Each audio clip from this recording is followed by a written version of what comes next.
Hello students आज हम आपका फर्स्ट चैप्टर पढ़ेंगे बोन्स एंड मसल्स।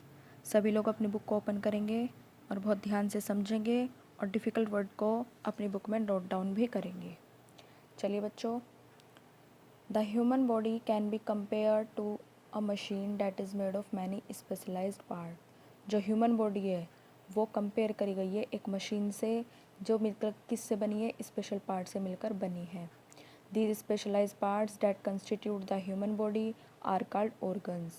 जो ये स्पेशलाइज पार्ट हैं जिनसे मिलकर हमारी बॉडी बनी है उसको क्या बोलते हैं? ऑर्गन्स बोलते हैं। उन पार्ट्स को क्या बोलते हैं? ऑर्गन्स बोलते हैं। उन स्पेशलाइज्ड पार्ट को ऑर्गन्स बोलते हैं। The human body is made up of several organs that work together as one unit called organ system. जो ह्यूमन बॉडी है वो अलग अलग सेवरल ऑर्गन से मिलकर बनी है और उनका काम भी अलग अलग तरीके का होता है। सबके जितने भी ऑर्गन्स हैं हमारी बॉडी के अंदर सबका काम अलग अलग है, तो वो एक यूनिट की तरह काम करते हैं जिसको ऑर्गन सिस्टम बोलते हैं। Each of this system play a vital part in maintaining health and wellbeing of the entire body. Each of this system, जितने भी ये सारे सिस्टम हैं, प्ले अ वाइटल पार्ट, उनका अपना एक महत्वपूर्ण योगदान है, महत्वपूर्ण हिस्सा है in maintaining health and wellbeing of the entire body. यानी कि हमारी पूरी बॉडी को सुरक्षित रखना, स्वस्थ रखना और बहुत अच्छे से रखना उनके अपना अपना सिस्टम है, अपना एक अलग अलग इम्पोर्टेंट रोल है। The food that we eat and the oxygen that we breathe. जो भोजन हम खा रहे हैं और ऑक्सीजन जो हम सांस के साथ ले रहे हैं, in provide these organ system the energy to work. तो these organ system the energy do work, तो इन ऑर्गन सिस्टम के द्वारा हमें प्रोवाइड होता है और उसी तरीके से हमें एनर्जी मिलती है काम करने के लिए। अब ऑर्गन सिस्टम कौन कौन से होते हैं, ऑर्गन सिस्टम के बारे में पढ़ेंगे।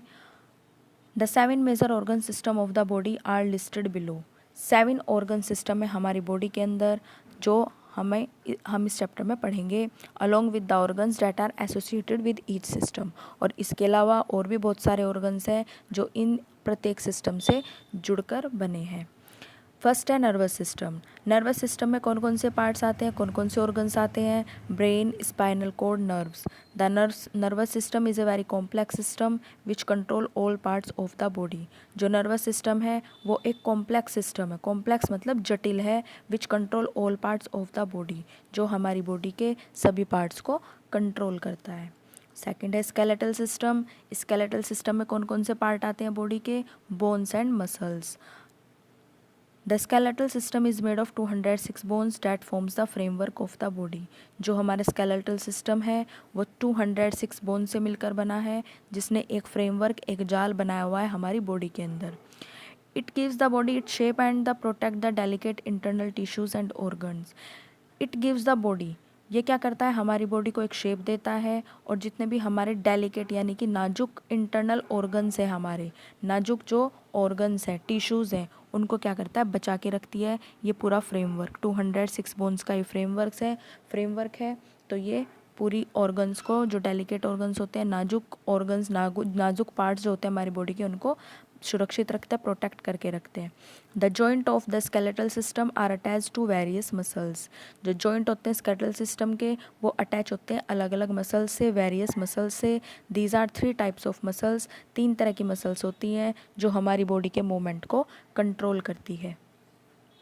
थर्ड है सर्कुलेटरी सिस्टम। सर्कुलेटरी सिस्टम में कौन कौन से पार्ट्स हैं बॉडी के? Heart, blood vessels. The circulatory system is a closed system whose main function is to carry blood to all parts of the body. जो सर्कुलेटरी सिस्टम है वो एक क्लोज्ड है यानी कि बंद है सिस्टम है जिसके मेन फंक्शन क्या काम करते हैं? बस ब्लड को ले जाने का काम करते हैं हमारी पूरी बॉडी में। फोर्थ है रेस्पिरेटरी सिस्टम जिसमें नोज, ट्रेचिया, लंग्स।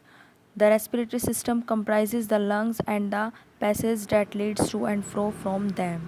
जो रेस्पिरेटरी सिस्टम है वो लंग्स का कॉम्प्रोमाइज़ है and the passages the lead to and from them, यानी कि वो सांस ले जाने का और छोड़ने का काम करती है, रेस्पिरेटरी सिस्टम के द्वारा होता है। The system is responsible for the exchange of gases. System के पास ये रेस्पॉन्सिबिलिटी होती है कि वो जो हमारी गैस है उसको एक्सचेंज कर सके, जिसको हम ब्रीथिंग बोलते हैं यानी कि सांस लेना बोलते हैं। एक्सचेंज ऑफ गैसेस का मतलब होता है कि हम ऑक्सीजन ले रहे हैं और कार्बन डाइऑक्साइड छोड़ रहे हैं। तो इसमें क्या हो गया, गैसेस का एक्सचेंज हो गया, हमने ऑक्सीजन ली और कार्बन डाइऑक्साइड बाहर निकाली। तो ये होता है एक्सचेंज ऑफ गैसेस, जो हम ब्रीथिंग के दौरान करते हैं, जब सांस लेते हैं तब करते हैं। उसके बाद है डाइजेस्टिव सिस्टम। डाइजेस्टिव सिस्टम में माउथ, ओसोफेगस, स्टमक, इंटेस्टाइन, ये सब पार्ट्स करते हैं। The digestive system comprise all the organs that help break down food into usable substance for the body। जो हमारा डाइजेस्टिव सिस्टम होता है वो कॉम्प्रोमाइज़ है ऑर्गन से, जो हेल्प करते हैं, वो ऑर्गन्स जो हमें हेल्प करते हैं हमारे फूड को तोड़ने में, छोटे छोटे सब्सटेंस में और यूजेबल सब्सटेंस में, यानी कि उस सब्सटेंस में जिसको हम बॉडी के अंदर यूज़ कर सकें। बच्चों नेक्स्ट पेज पर आते हैं। नेक्स्ट पेज है आपका 6th, excretory system. Excretory system में लंग्स, लार्ज इंटेस्टाइन, किडनीज आती हैं। द एक्सक्रीटरी सिस्टम और यूरिनरी सिस्टम फिल्टर्स अवर टॉक्सिन्स। जो एक्सक्रीटरी सिस्टम है वो उसको यूरिनरी सिस्टम भी बोलते हैं, और वो क्या करता है, हमारे टॉक्सिन्स को फिल्टर करता है and certain waste product from the body, और हमारी जो बॉडी के अंदर वेस्ट प्रोडक्ट है उसको बाहर निकालता है। 7th है reproductive system. Male and female reproductive organs use होते हैं, इसमें पार्टिसिपेट करते हैं। The reproductive system includes the external and internal organs. Reproductive system में अंदर के ऑर्गन्स और बाहर के ऑर्गन्स पार्टिसिपेट करते हैं। That are required for the reproduction of another human being, और इसकी ज़रूरत हमें दूसरे ह्यूमन बींग से रिप्रोडक्शन करने में सहायता करती है, हेल्प करती है। उसके बाद है स्केलेटल सिस्टम के बारे में पढ़ेंगे। हमारा स्केलेटल सिस्टम कैसा है, क्या है। The skeletal system keeps our body in shape, protects our vital organs such as the heart, brain and lungs, and along with the muscles it enable us to move. जो skeletal system है वो हमारी body को shape देता है, shape में रखता है, हमारी बॉडी को प्रोटेक्ट करके रखता है। जो हमारे वाइटल ऑर्गन्स हैं, इंपॉर्टेंट ऑर्गन्स हैं, जैसे कि हार्ट हो गया, ब्रेन हो गया, लंग्स हो गए, and along with the muscles, और मसल्स को भी प्रोटेक्ट करके रखता है। It enables us to move, जो किस में लाभदायक है या फिर किस में हेल्प करती है, किसके योग्य है, बॉडी के मूवमेंट के लिए जो योग्य है उसको बचा के रखते हैं। A skeletal is a framework of bones that are perform all this functions. जो स्केलेटन है वो एक फ्रेमवर्क है बोन्स का, हड्डियों का, जो परफॉर्म करता है सभी फंक्शंस को। Bones are made up of minerals, salt, water and tissues. जो बोन्स है, हड्डियाँ हैं, वो किससे मिलकर बनी हैं, मिनरल से, मिनरल साल्ट से, वाटर से और टिश्यू से। A young infant has nearly 300 bones. एक यंग इन्फेंट यानी कि जो एक बच्चा होता है छोटा सा, जिसका अभी जन्म हुआ है, तो उसकी जो बोन्स होती हैं, हड्डियाँ होती हैं, वो 300 होती हैं, और उसके बाद फ्यूज़ होने के बाद, कुछ टूटने के बाद, कुछ जुड़ने के बाद वो 206 बोन्स हो जाती हैं जब वो एडल्ट हो जाता है। A bone is smooth and hard on the outside. जो बोन होती है वो स्मूथ भी होती है और हार्ड भी होती है बाहर की तरफ से। Inside each bone there is a jelly like substance. लेकिन जितनी भी बोन्स होती हैं उनके अंदर एक जेली लाइक सब्सटेंस भरा हुआ होता है, जिसको हम बोन मैरो बोलते हैं। Bone marrow produces blood cells for the body. जो बोन मैरो होता है वो प्रोड्यूस करता है ब्लड सेल्स बॉडी के लिए। Blood vessels runs through the centre of the bones so that the bone receive food, oxygen and minerals. जो blood vessels होती है उनमें से रन थ्रू द सेंटर से बोन के, so that the bones receive food. तो वहाँ पर क्या करती है, बोन्स फूड को रिसीव करती है, ऑक्सीजन को रिसीव करती है और मिनरल्स को रिसीव करती है, और हमारी बॉडी तक, होल बॉडी तक पहुँचाती है। ये काम होता है बोन मैरो की और हमारी बोन्स का। Important bones. इम्पोर्टेंट बोन्स में हम फर्स्ट पढ़ते हैं skull. The skull protect the brain. जो स्कल होती है यानी कि जो खोपड़ी होती है वो हमारे ब्रेन को, हमारे दिमाग को प्रोटेक्ट करके रखती है। And give shape to your face, और हमारे फेस को भी शेप देती है। It is made up of 22 different bones. ये किससे मिलकर बनी है, 22, यानी कि 22 डिफरेंट अलग अलग बोन से ये मिलकर बनी होती है। The lower jaw bone is the only bone is the skull that can move. जो नीचे का हिस्सा होता है बोन का वो ही सिर्फ मूव कर सकता है। खोपड़ी में जितना भी नीचे का हिस्सा होता है, लोअर जॉ बोन जिसको बोलते हैं, तो वही सिर्फ हम मूवमेंट में ला सकते हैं, वही मूव कर सकता है। Special joint called suitors connect the bones of the skull. जितने भी स्पेशल जॉइंट्स होते हैं जिनको सूटर्स बोलते हैं, connects the bones of the skull, वो कनेक्ट होते हैं स्कल की बोन से, यानी कि जो हमारी खोपड़ी है उसकी बोन से वो कनेक्ट होते हैं। सूटर्स को टाके बोला जाता है, ओके, और जॉ बोन होता है जबड़ा। नोट डाउन कर लेंगे आप। देखिए ये डायग्राम आपका जो दिया हुआ है स्केलेटल सिस्टम का, इसको देखेंगे एक बार। स्केलेटल सिस्टम में सबसे पहले अगर हम बात करें स्कल की, तो स्कल है, फिर जो है जबड़ा है, अपर आर्म बोन है, आर्म जो हमारे शोल्डर के पास जो हड्डी होती है, रिब्स है, उसके नीचे जो जाल बना हुआ है रिब्स हड्डियों का, उसके बाद स्पाइन है जो हमारी रीढ़ की हड्डी है, कॉलर बोन है जो हमारे शोल्डर के पास होती है, फोर आर्म बोन है जो हमारी कोहनी के पास होती है, उसको फोर आर्म बोन बोलते हैं, फिर रेडियस है जो कोहनी से थोड़ा नीचे है, फिर उल्ना है, फिर रिस्ट बोन है, फिंगर्स हैं, ये सारी आपके इसमें डायग्राम में स्केलेटल सिस्टम में दिखाई हुई हैं। उसके बाद नी कैप है जो हमारा घुटना होता है पैर का, फिर फाइबुला है जो उससे नीचे का पार्ट होता है, फिर एंकल बोन है जो हमारे पंजे के पास होती है एंकल बोन, और उसके बाद शिन बोन जो थोड़ा उससे पंजे से ऊपर होती है तो उसको शिन बोन बोलते हैं। तो ये पूरा स्केलेटल सिस्टम है जिसमें सारी हड्डियों के बारे में बताया हुआ है, किस हड्डी को क्या बोलते हैं। बच्चों नेक्स्ट पेज पर आते हैं। नेक्स्ट पेज है the spine. The spine is also called the backbone. Spine को हम बैकबोन भी बोलते हैं, रीढ़ की हड्डी बोलते हैं। It is a central support for the body that protects the, ये हमारा एक सेंट्रल सपोर्ट होता है बॉडी का, यानी कि जिसके सहारे हम सपोर्ट ले सकते हैं, खड़े हो सकते हैं, बैठ सकते हैं, वो स्पाइनल कॉर्ड होती है, रीढ़ की हड्डी होती है, which is a large bundle of nerves that send information from your brain. ये एक जो नर्व्स का लार्ज बंडल होता है उससे मिलकर बनी होती है, और ये हमारी ब्रेन तक बॉडी में जो रेस्ट पोजीशन है, यानी कि हमारी बॉडी कब रेस्ट करनी है कब नहीं करनी, तो ये सारी इन्फॉर्मेशन ब्रेन तक पहुंचाने का काम स्पाइनल कॉर्ड का ही होता है। The spine is made of separate irregular bone called vertebrate. जो स्पाइन होती है वो सेपरेट इरेगुलर बोन से बनी होती है जिसको हम वर्टिब्रे बोलते हैं। In between each vertebrae is a layer of cartilage that prevent the bones from rubbing against each other. जो वर्टिब्रे होते हैं उनके बीच में एक लेयर ऑफ कार्टिलेज की एक लेयर होती है जो हमारी बोन्स को रब होने से, यानी कि एक दूसरे से रगड़ खाने से बचाती है। Cartilage is tough elastic material.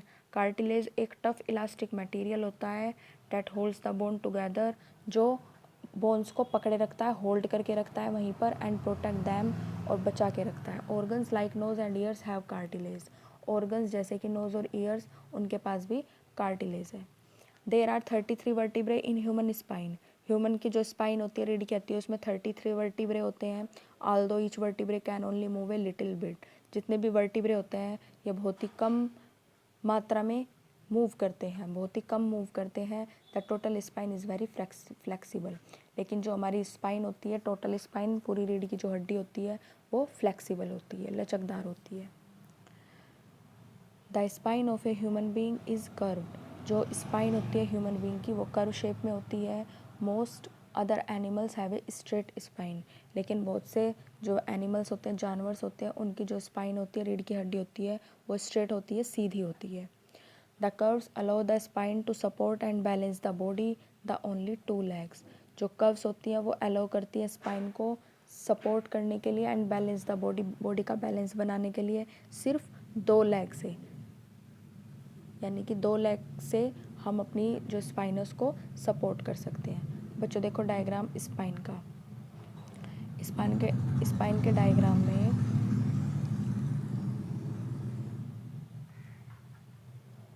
ये स्पाइन दी हुई है, इसमें आपको स्पाइन दी हुई है। देखो इसमें वर्टिब्रे है, ये वर्टिब्रे दिखाया हुआ है यहाँ से लेके यहाँ तक, ये पूरा वर्टिब्रे होता है जो हमारी जो बोन्स होती हैं स्पाइन की उसके बीच में भरा हुआ होता है, कह सकते हैं। ठीक है, तो एक सेपरेट बोन्स होती हैं, सेपरेट हड्डियाँ होती हैं, अलग तरीके की हड्डियाँ होती हैं जो हमारी स्पाइन को लचकदार बनाती हैं और फॉर्म में रखती हैं। और ये पूरी जो दिखाई हुई है यहाँ से लेके हमारी स्कल से लेके और यहाँ तक, ये पूरी स्पाइनल कॉर्ड होती है, रीढ़ की हड्डी होती है।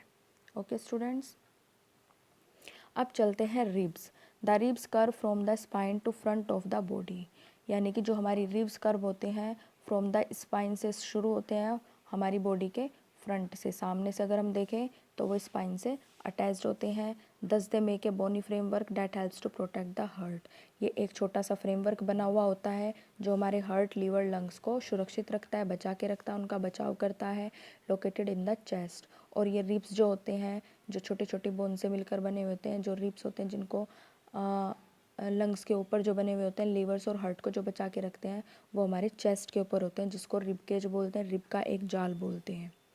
We have 12 pair of ribs, हमारे पास 12 पेयर होते हैं रिब्स के। The first 10 pair of ribs are attach directly to the breast bone, यानी कि ब्रेस्ट बोन से जुड़े हुए होते हैं हमारी जो 10 पेयर्स होते हैं रिब्स के। They are attach to the breast bone and the back bone, और ये अटैच्ड होते हैं ब्रेस्ट बोन से और पीछे बैक बोन तक, स्पाइनल कॉर्ड तक। द लास्ट 2 पेयर्स, और लास्ट के जो 2 पेयर होते हैं रिब्स के, वो अटैच नहीं होते ब्रेस्ट बोन से, जिनको हम फ्लोटिंग रिब्स भी बोलते हैं। ये आपका रिब्स का डायग्राम दिया हुआ है, इसको बहुत अच्छे से देखेंगे। ये देखो जितनी भी ये हड्डियाँ बनाई हुई हैं ये वाली, ये सारी पेयर होते हैं, और ये कितने पेयर होते हैं? 12 पेयर होते हैं, इधर भी और इधर भी। तो ये 12 पेयर क्या एक जाल बुन के रखते हैं जो हमारे लीवर्स, हार्ट और लंग्स को बचा के रखते हैं। उसके बाद आते हैं other bones of the body, यानी कि हमारी बॉडी की जो और दूसरी बोन्स हैं उनके बारे में पढ़ेंगे। देयर आर 26 बोन्स है इन ईच फुट, हमारी फुट में, पैर में, and 27 bones in each hand, और हमारे हाथ में 27 बोन्स हैं। Phalanges are the bones in the toe and fingers, जो फैलेंग्स बोन है वो हमारे टॉय में यानी अंगूठे में होती है, और फिंगर्स उंगलियों में होती है। The arm is made up of 3 bones, arm 3 bone से मिलकर बनी होती है, ulna, radius and humerus. The elbow allows the arm to bend and straighten, जो एल्बो होती है हमारी, जो कोहनी होती है, वो क्या काम करती है? हमारी कोहनी को, आर्म को बैंड करने का एंड स्ट्रेटन और सीधा रखने का, यानी कि मोड़ने का और सीधा रखने का काम करती है हमारी जो एल्बो होती है। नेक्स्ट है the collar bones and the shoulder blade from the shoulder joint at the shoulder, this joint allows the arm to make move in circles. जो कॉलर बोन होती है एंड द शोल्डर ब्लेड होते हैं, वो shoulder joint form करती हैं, बनाती हैं एट द शोल्डर, यानी कि हमारे कंधे के पास, हमारे कंधे के ऊपर। This joint allows the arm to move in circles, तो ये जॉइंट क्या करता है? हमारी जो आर्म्स होती है, भुजा होती है, उसको सर्किल में मूव कराने का, यानी कि गोल घुमाने का, मूव कराने का वर्क करती है हमारी ये भुजा। The hip bones help us stand upright and move, जो हिप बोन्स होते हैं हमारी हिप के जो हड्डियाँ होती हैं, वो हेल्प करती है स्टैंड अपराइट, सीधे खड़े रहने का, और झुकने का, मूव करने का इधर उधर। They support much of the body's weight, ये सपोर्ट करती है हमारी बॉडी के वेट को। Each hip is made up of 3 bones, जो हिप होते हैं हमारे, प्रत्येक हिप किससे मिलकर बनी है? 3 हड्डियों से मिलकर बना होता है, यानी कि 3 हड्डी होती हैं हिप में। The main bones of the legs are the femur, tibia and fibula, जो मेन बोन होती है लेग की वो फीमर होती है, टीबिया एंड फिबुला होती है। Another name for the femur is the thigh bone, another name जो फीमर का है वो थाई बोन भी है। The femur is the longest bone, जो फीमर है वो लॉन्गेस्ट बोन है, हमारी बॉडी की सबसे लंबी हड्डी होती है femur. The tibia is the strongest bone, और टीबिया जो होती है वो हमारी बॉडी की सबसे मजबूत हड्डी होती है। The bone that is in middle of the leg is the knee cap, जो बोन होती है हमारे मिडिल में लेग के, उसको हम नी कैप बोलते हैं। आपके डायग्राम में भी दिखाया हुआ है, जो हमारे घुटने के पास होती है। ये देखिए, ये हमारे घुटना है, और ये घुटने के अंदर जो बोन है उसको नी कैप बोलते हैं। ओके स्टूडेंट्स, आगे चलते हैं जॉइंट्स पर। Our bodies can perform different motions because we have joints, जो हमारी बॉडी है वो अलग अलग तरीके के मोशंस को परफॉर्म करती है, बिकॉज वी हैव जॉइंट्स, क्योंकि हमारे पास क्या है, हमारी बॉडी के अंदर क्या होते हैं, बोन्स के बीच में क्या होते हैं? जॉइंट्स होते हैं। The place where 2 bones meet is called a joint, वो प्लेस जहाँ पर 2 हड्डियाँ जुड़ जाती हैं उसको जॉइंट बोलते हैं। Bones are held together at the joints, जो हड्डी होती हैं वो हेल्ड करके रखती हैं, यानी कि रोक के रखते हैं जॉइंट्स को, बाय स्ट्रॉन्ग फाइब्रस टिश्यू से कॉल्ड लिगामेंट्स, यानी कि स्ट्रॉन्ग फाइब्रस टिश्यू होता है जहाँ पर ये हड्डियाँ जुड़ी हुई होती हैं, होल्ड करके रखती हैं जॉइंट्स, तो उसको क्या बोलते हैं? उस टिश्यू को लिगामेंट्स बोलते हैं। The hinge joint allows movement in a certain spot to take place, जो हिंज जॉइंट होता है वो अलाउ करता है मूवमेंट को एक सर्टेन स्पॉट तक।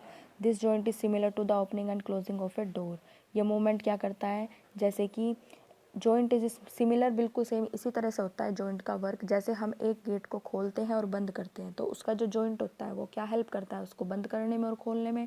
उसी तरह जो हमारी बोन्स के, जो हमारे बॉडी पार्ट में जितने भी जॉइंट्स हैं वो भी यही वर्क करते हैं, यानी कि वो मूवमेंट कराने का वर्क करते हैं और ऐसे ही वर्क करते हैं जैसे हमारा डोर वर्क करता है, कभी खुलता है और कभी बंद होता है। तो हिंज जॉइंट जो है उसका भी यही वर्क है। अगर आप हिंज जॉइंट में बात करें, some example of the hinge joint are the elbow, जैसे कि कोहनी होती है, नी यानी कि हमारा जो घुटना होता है। अगर आप एल्बो को यानी कि अपनी कोहनी को ऊपर की तरफ लेके आएंगे तो वो बंद हो जाएगी, और फिर वापस से नीचे की तरफ लेके जाएंगे तो वो ओपन हो जाएगी, खुल जाएगी।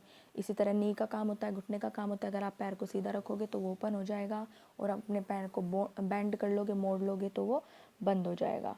And joint between the fingers, और ऐसे ही हमारी जो फिंगर्स के बीच का जॉइंट होता है, फिंगर्स पूरी एक फिंगर्स और उसके बीच में जो जॉइंट है, आप उसको थोड़ा सा बैंड कर लोगे, मोड़ लोगे तो वो बंद हो जाएगी, और खोल लोगे, ओपन कर लोगे तो वो खुल जाएगी।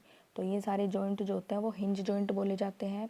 तो हिंज जॉइंट क्या करती है, हमारी बॉडी के बैंड में और स्ट्रेटन यानी कि उसके उसको मोड़ने के लिए और उसको सीधा रखने के लिए हेल्प करती है हिंज जॉइंट हमारी बॉडी के पार्ट्स में। नेक्स्ट है a ball and socket joint. Ball and socket joint की बात करें, जो ट्विस्टिंग एंड टर्निंग मूवमेंट यानी कि मोड़ने का, ट्विस्ट करने का, घुमाने का, एंड टर्न करने का, मूवमेंट करने का काम करती है। बॉल एंड सॉकेट जॉइंट में one of the bones has a round head which is the ball. एक बोन्स जो होती है बॉल एंड सॉकेट जॉइंट में वो राउंड शेप में होती है विच इज़ द बॉल, जिसको बॉल बोलते हैं। The other bones have a cup like, और दूसरी जो बोन होती है वो कप लाइक एरिया होता है, that is known as socket, जिसको हम सॉकेट बोलते हैं। Some of this joint are the shoulder and the hip. तो इस तरह के जॉइंट हम शोल्डर में देखने को मिलते हैं और हिप में देखने को मिलते हैं। उसके बाद आता है पाइवोट जॉइंट। पाइवोट जॉइंट जो हम मिलता है वो फर्स्ट 2 वर्टिब्रे में मिलता है, हमारी बैकबोन में, रीढ़ की हड्डी में।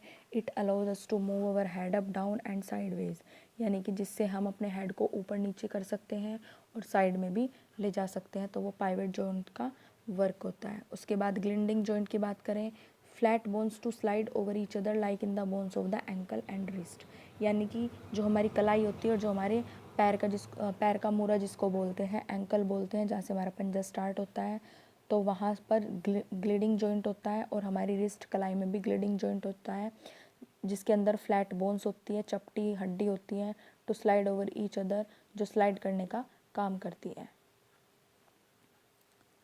उसके बाद आते हैं मसल्स पर। Our body consist of more than 650 muscles. जो हमारी बॉडी है वो 650 मसल्स से मिलकर, मांसपेशियों से मिलकर बनी है। मसल्स मतलब मांसपेशियाँ। Muscles are made of fleshy material. Muscles किससे मिलकर बनी होती है, एक फ्लैशी मटेरियल से मिलकर बनी होती है। The muscles are attach to the skeleton. Muscles जो अटैच होती हैं स्केलेटन से। A muscles is joint to a bone by strong and tough band called tendon. एक मसल्स जुड़ती है बोन से, हड्डी से, जो बहुत ही स्ट्रॉन्ग और टफ बैंड होता है, जिसको हम टेंडन बोलते हैं। The main job of the muscular system का जो मेन जॉब है, जो कार्य है, is to help the movement of the body, यानी कि हमारी बॉडी को मूव कराने का काम करता है along with the skeletal system. We can open our mouth, speak, shake hand, chew, smile etcetera because of our muscles. अगर हम अपने मुंह को खोल रहे हैं, ओपन कर रहे हैं, बोल रहे हैं, या अपने हाथ को शेक कर रहे हैं, हिला रहे हैं, च्यू चबा रहे हैं, स्माइल कर रहे हैं, तो ये सब काम मसल्स का होता है, मांसपेशियों का होता है, जिनके द्वारा हम ये सब काम करते हैं। However muscles can't be push, यानी कि हम मसल्स को पुश नहीं कर सकते, दे ओनली पुल, सिर्फ हम उसको खींच सकते हैं, पुल कर सकते हैं। The muscles work by contracting and relaxing. जो मसल्स का वर्क होता है वो किसके द्वारा होता है, यानी कि वो कॉन्ट्रैक्ट हो सकती है एंड रिलैक्सिंग, और रिलैक्स हो सकती हैं, सिकुड़ सकती हैं और फिर अपनी सही पोजिशन में आ सकती हैं। They often work in pair so that they can pull in different और अपोजिट डायरेक्शन। ये पेयर्स में वर्क करती हैं तो इसलिए ये खींच सकती हैं अपोजिट डायरेक्शन में। So when a muscles contract, जब मसल्स कॉन्ट्रैक्ट होती है, द अदर रिलैक्सेस, तो दूसरी मसल्स रिलैक्स हो जाती है। For example the diaphragm below the lungs is a sheet of muscles. जो हमारा डायफ्राग्राम होता है उसके नीचे जो मसल्स होती हैं, यानी कि शीट्स बनी हुई है मसल्स की लंग्स के नीचे। The diaphragm breathe out air. जो डायफ्राग्राम होता है वहाँ से जो हमारी जब हम सांस लेते हैं इन एयर, हवा में, and relax when we breathe out air, और उसके बाद वो रिलैक्स हो जाती है जब हम सांस को बाहर निकालते हैं। जब हम अंदर लेते हैं तो वो कॉन्ट्रैक्ट हो जाती है, सिकुड़ जाती है, लेकिन जब हम उसको बाहर निकालते हैं सांस को तो वो फिर से रिलैक्स हो जाती है, खुल जाती है, अपनी पोजीशन में आ जाती है। At the same time, the rib muscles of the chest contract when we breathe in and relax when we breathe out. इसी तरह से जो रिब मसल्स होती हैं, जो चेस्ट के पास जो रिब बना हुआ है, केज बना हुआ है, रिब केज, तो वहाँ की जो मसल्स होती है जब हम सांस लेते हैं तो वो कॉन्ट्रैक्ट हो जाती है, सिकुड़ जाती है, और जब हम सांस को बाहर निकालते हैं तो वो रिलैक्स हो जाती है। आपके डायग्राम में भी दिखाया हुआ है, जिसमें इन्फ्लेशन एंड इन्हेलेशन और एक्सहेलेशन बोलते हैं। इन्हेलेशन मतलब जब हम सांस को अंदर लेते हैं, और एक्सहेलेशन मतलब जब सांस को बाहर निकालते हैं। तो इससे क्या होता है, ये डायफ्राम है, तो यहाँ पर क्या होगा, जब हम सांस लेंगे तो ये कॉन्ट्रैक्ट हो जाएगा, उसके बाद जब बाहर निकालेंगे सांस को तो ये सिकुड़ जाएगा। आगे पढ़ते हैं type of muscles. Type of muscles, there are two type of muscles, the involuntary muscles and the voluntary muscles. दो तरह की मसल्स होती हैं, first involuntary and second voluntary. The muscles which we can control our cells are called the voluntary muscles. वो muscles जिसमें हम अपने आप को सुरक्षित रख सकते हैं, कंट्रोल करके रख सकते हैं, उसको वॉलेंट्री मसल्स बोलते हैं। The muscles of the hands and legs, hands and legs की मसल्स वॉलेंट्री मसल्स होती हैं। एग्जाम्पल हैं इसके, the muscles which we can control, और ऐसी मसल्स जिनको हम कंट्रोल नहीं कर सकते उनको इनवॉलेंट्री मसल्स बोलते हैं। जैसे कि कौन सी मसल्स होती हैं ऐसी, हार्ट और the cardiac muscles is an example of involuntary muscles. यानी कि जो हमारी दिल की जो हड्डियाँ होती हैं, वो मांसपेशियाँ होती हैं, तो वो इनवॉलेंट्री मसल्स हैं, वो हम कंट्रोल नहीं कर सकते। नेक्स्ट पेज पर आते हैं। These two type of muscles can be explained as three different type of muscles, tissues, skeletal muscles, cardiac muscles and smooth muscles. तीन तरह की मसल्स होती हैं, स्केलेटल, कार्डियक और smooth muscles. Skeletal muscles are attach the bones to the skeletal system से जुड़ती हैं, attach होती हैं, and make up about 40% of an adult body weight, और हमारी जो बॉडी का वेट है उसका 40% इन्हीं मसल से बनता है। The nervous system control the contraction of this muscles. जो नर्वस सिस्टम होता है वो कॉन्ट्रैक्शन करता है, कंट्रोल करके रखता है इस चीज़ को हमारी मसल्स के द्वारा। We can control the action of the skeletal muscles, ये कंट्रोल करता है हमारी जो स्केलेटल मसल्स का जो एक्शन होता है उसको कंट्रोल करके रखता है, कर सकता है। So skeletal muscles are voluntary muscles, तो इसलिए स्केलेटल मसल्स को वॉलेंट्री मसल्स बोलते हैं। These muscles have strips on them, so they are also called strip muscles. इस मसल्स में स्ट्रिप्ड होती हैं तो इसलिए उसको स्ट्रिप मसल्स भी बोला जाता है। अब आते हैं कार्डियक मसल्स पर। Cardiac muscles are the muscles of the heart. Heart की मसल्स को कार्डियक मसल्स बोलते हैं। These muscles are attach to each other and not to any bone. ये मसल्स जो होती हैं वो दूसरी मसल से जुड़ी हुई होती है लेकिन हड्डियों से जुड़ी हुई नहीं होती। दे वर्क कंटिन्यूसली, और ये लगातार वर्क करती हैं, and do not get tired, और ये थकती भी नहीं है, थकान भी नहीं होती इन मसल्स को, ये कंटिन्यूसली लगातार काम करती रहती हैं। The smooth muscles are found on the walls of the internal organs. Internal organs जैसे कि gall bladder, stomach, digestive tract etcetera, जितने भी इंटरनल ऑर्गन्स होते हैं तो वहाँ की स्मूथ मसल्स होती है, पाई जाती है वहाँ पर, उनकी वॉल्स पर, इंटरनल ऑर्गन्स की वॉल्स पर जो मसल्स पाई जाती है उसको स्मूथ मसल्स बोलते हैं। They are controlled by the nervous system, जो किसके द्वारा कंट्रोल होती है, नर्वस सिस्टम के द्वारा। We can not control the action of smooth muscles, हम स्मूथ मसल्स के एक्शन को कंट्रोल नहीं कर सकते। So smooth muscles are involuntary muscles, तो स्मूथ मसल्स को इनवॉलेंट्री मसल्स बोला गया है। इनवॉलेंट्री मसल्स वो होती हैं जिनको हम कंट्रोल नहीं कर सकते, तो स्मूथ मसल्स ऐसी ही मसल्स हैं। बच्चों, आपका चैप्टर कंप्लीट हो चुका है, आप बहुत ध्यान से समझेंगे इसको, और डिफ़िकल्ट वर्ड के मीनिंग भी ध्यान से सुन के लिखेंगे। Thank you, have a nice